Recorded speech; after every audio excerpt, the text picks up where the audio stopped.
to attack you. Sorry for the nose itchy randomness. Disputes is the number one way that people that are part of the Matrix are controlled. That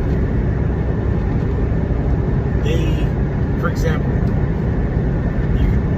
and all energy is drained from you in this form and fashion. You're at peace. Something the Matrix hates it. It has a problem feeding off of you from. In one form, mentally, physically, or all the above. They'll create an accident, creating a dispute. They'll create a situation where they argue for a position or a place or something that belongs to you, creating a dispute. They'll create disputes in law. Law is a big thing they create disputes in.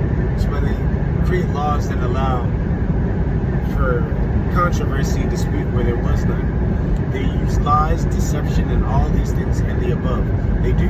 Another way to create disputes is through marriage.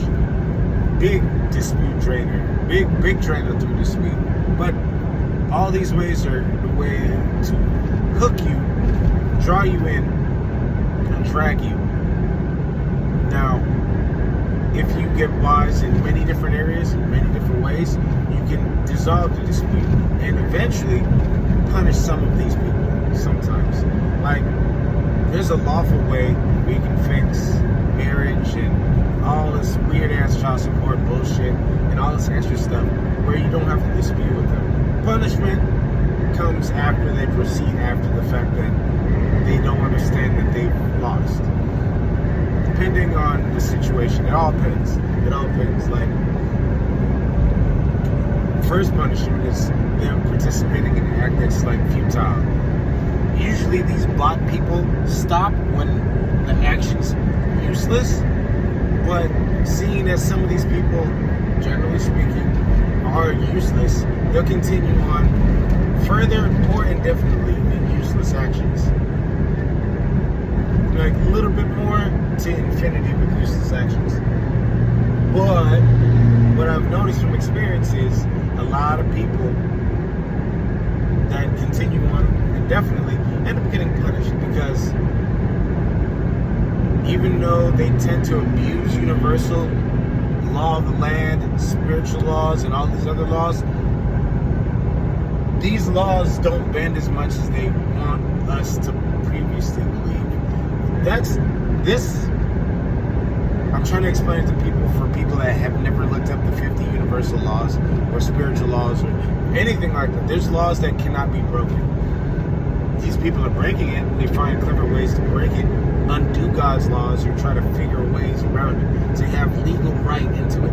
Like, you can contract people into doing things that normally would be unlawful, but since you're contracted into them doing it and giving them pass, right, or authority through and over certain things, people, situations, etc., it becomes lawful because of the actions that you committed. Same with, not only speaking legal-wise and lawful-wise, but also speaking as in jurisdiction, spiritually speaking. If you do certain things spiritually speaking, you give them law and right and access to.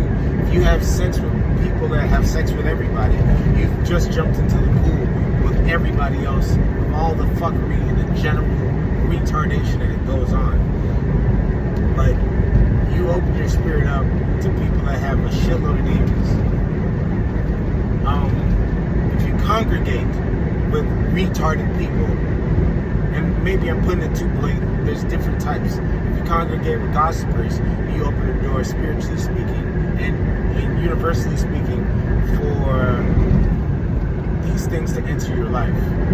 These people, certain people know these things, and they'll never tell you about it, and they'll use us as a weapon against you, not knowing that also there's spiritual laws against doing such things like that too. And nobody has to tell them. Nobody should have to, because they know better. Like, it's in the lower few beginning spiritual laws that you shouldn't be participating in such things like that. But they will find out further down the line on those things. That's neither here or there. Everybody will reap what they sowed eventually, whether it be good or bad. be apples, oranges, or whether it be nightshade. You're going to have to reap it and you're going to have to eat it. Either way, like and share.